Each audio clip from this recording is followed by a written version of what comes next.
जय भीम.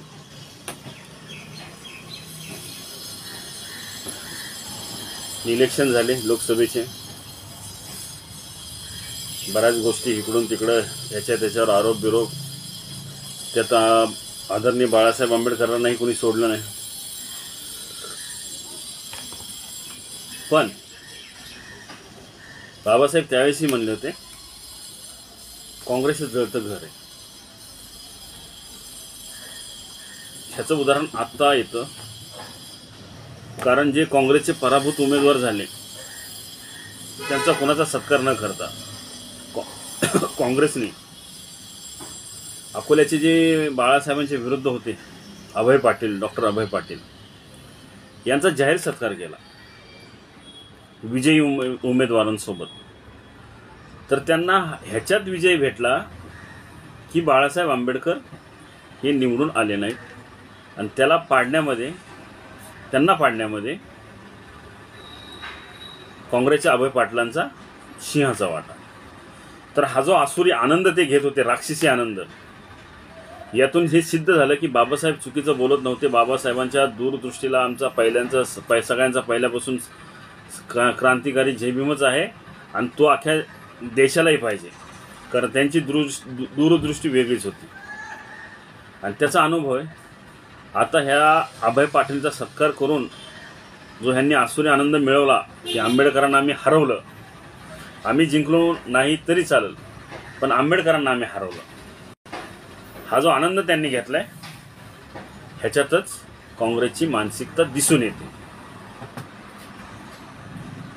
हे जे आपले धेंड आहेत ना, ज्यांनी स्वतःची बुद्धी घाण ठेवली स्वतःचं घर भरण्यासाठी, लाचारी स्वीकारली स्वाभिमान सोडून स्वतःचं पोट भरण्यासाठी, आणि तिथं जाऊन गुलामगिरी करतात ना स्वतःचं कुटुंब फक्त सांभाळण्यासाठी, अशा बिनअकलींच्या लोकांना कुठंतरी स्वाभिमान जागृत होऊन समजलं पाहिजे की आपला खरा बाप कोण आहे. अरे आंबेडकरांना हरवलं म्हणून तुम्ही आसुरी आनंद घेता, त्याचा लाईव्ह सत्कार करता, लाज वाटत नाही तुम्हाला? निवडणूक येत्यात जातात त्याच्याशी आम्हाला देणं घेणं नाही, आणि आमचा उमेदवार निवडून नाही आला म्हणून आम्हाला एवढं दुःख बी नाही, कारण आम्हाला पाण्यासाठी सुद्धा संघर्ष करावा लागला, पाणी आम्हाला फुकट भेटलं नाही. तर ही तर निवडणूक ह्याच्यात सीटं आम्हाला कधी भेटायची? यासाठी जर आम्हाला पाण्यासाठी वर्षानुवर्ष संघर्ष करावा लागला असेल तर निवड सत्तेमध्ये येण्यासाठी आम्हाला पिढ्यानपिढ्या संघर्ष करावा लागेल, आणि तो आम्ही करणार. ते आमचा बाप आम्हाला शिकून गेला, आम्हाला मेलेल्या लोकांना आम्हाला जागा करून आमचा बाप गेलेला आहे. पण अजून काही आहेतच, नदीच्या प्रवाहाबरोबर वाहत जाणारे प्रेत आहेतच. त्यांना समाजाशी काही देणं घेणं नाही, त्यांना बाबासाहेबांच्या विचारांशी काही देणं घेणं नाही. माझं घर, माझं कुटुंब भागलं पाहिजे. आणि त्यांच्या मागं बी हे स्वतःचा फायदा बघून फिरणारे जे 4-5 कार्यकर्ते आहेत ना, त्यांनाही सांगणे डोकं ठिकाणावर आणा.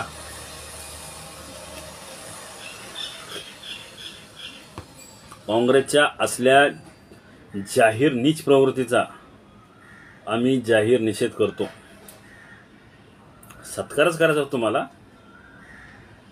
तर सगळ्याच पराभूत उमेदवाराचा करायचा ना, फक्त अभय पाटील. समाजाने कुठेतरी डोळे उघडले पाहिजेत. भाजप काय आणि काँग्रेस काय, दोन्ही एका नाण्याच्या 2 बाजू आहेत. बाळासाहेबांच्या भूमिका चुकीच्या नव्हत्या, पडलं तर पडलं पण स्वतःचं अस्तित्व निर्माण करायचं होतं. पण त्यात आपलेच लाचार, स्वार्थी आणि गुलाम, आर्थिक गोष्टीसाठी झालेले गुलाम ह्या लोकांनी धोका दिला. पण माझा गरीब समाज, खेड्यापाड्यातला समाज आजही आंबेडकर नावाला आणि आंबेडकर नावासाठी जीव देण्यासाठी तयार आहे.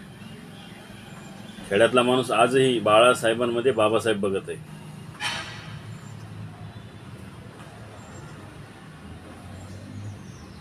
तर अजूनही सांगतो, हे जे कृत्य केलं काँग्रेसनी, तुमचे डोळे उघडायला पाहिजेत.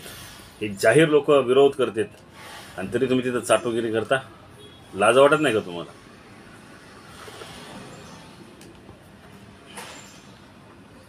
लढू, आम्ही लढत राहू, एक ना एक दिवस आम्ही नक्की जिंकणार, एवढं सांगतोय.